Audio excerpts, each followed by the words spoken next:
Unlike Dojo, obviously that was not real. So Dojo is real. The Tesla bot will be real. Basically, if you think about what we're doing right now with the cars, Tesla is arguably the world's biggest robotics company because our cars are like semi-sentient robots on wheels. And with the full self-driving computer, essentially the inference engine on the car, which will keep evolving, obviously, and Dojo, and all of the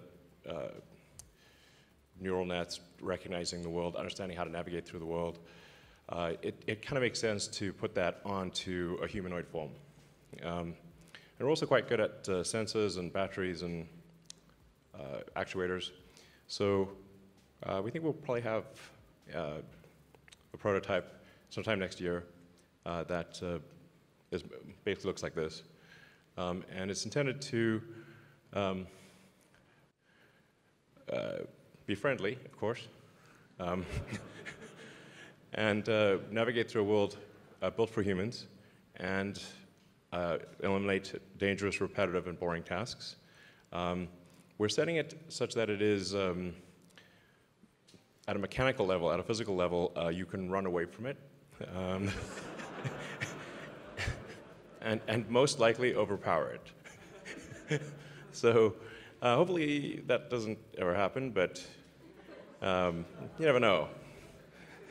So it'll be a light, yeah, anyway, 5 miles an hour. If you can run faster than that, you'll be fine.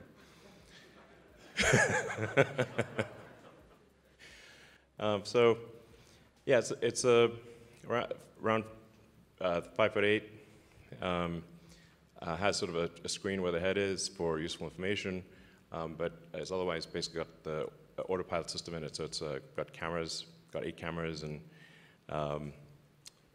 yeah.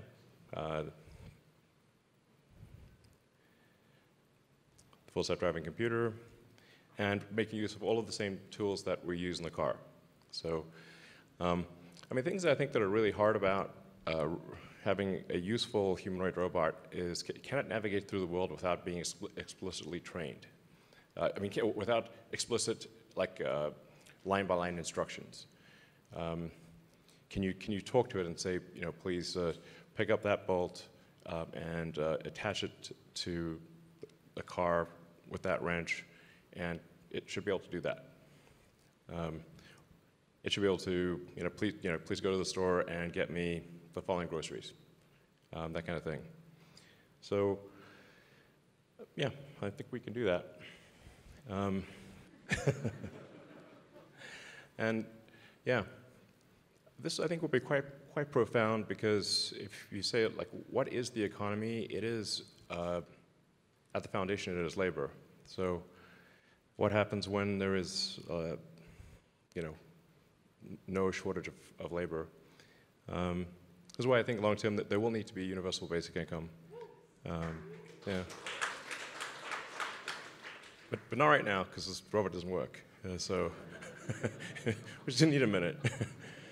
So yeah, but I think essentially in the future, physical work will be a choice. If you want to do it, you can, but you won't need to do it. And yeah, I think it obviously has profound implications for the economy, because given that the economy at its foundational level is labor, I mean, capital equipment is just distilled labor, then is there any actual limit to the economy? Maybe not. So, yeah. Join our team and help build this. All right, so I think we'll have everyone come back on the stage, and you guys can ask questions if you'd like. Yeah.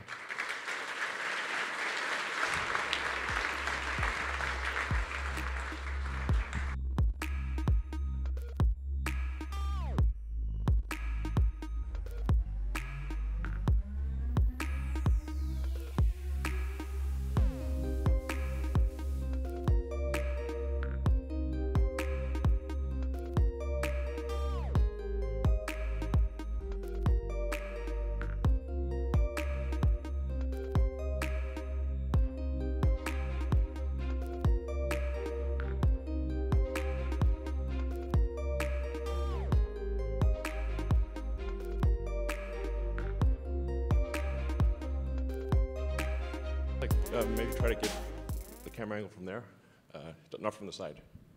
Thanks.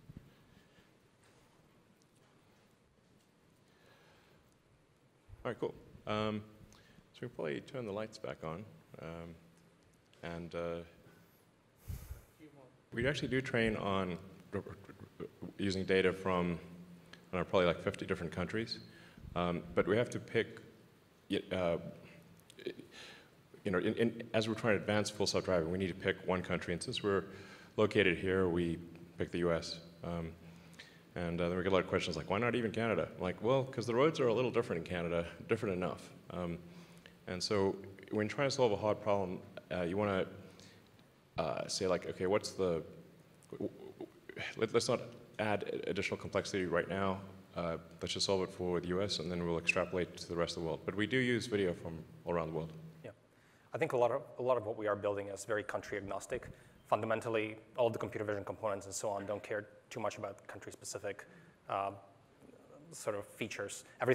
Different countries have roads, and they have curbs, and they have cars, and everything we're building is fairly general for that. Yeah, and there's the prime directive is don't crash. Right, and that's true for every country. Yes, this is the prime directive. I mean, even right now, the car is pretty good at not crashing.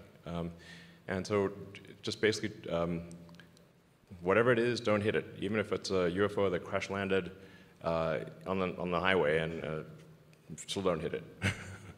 You should not need to recognize it in order to not hit it.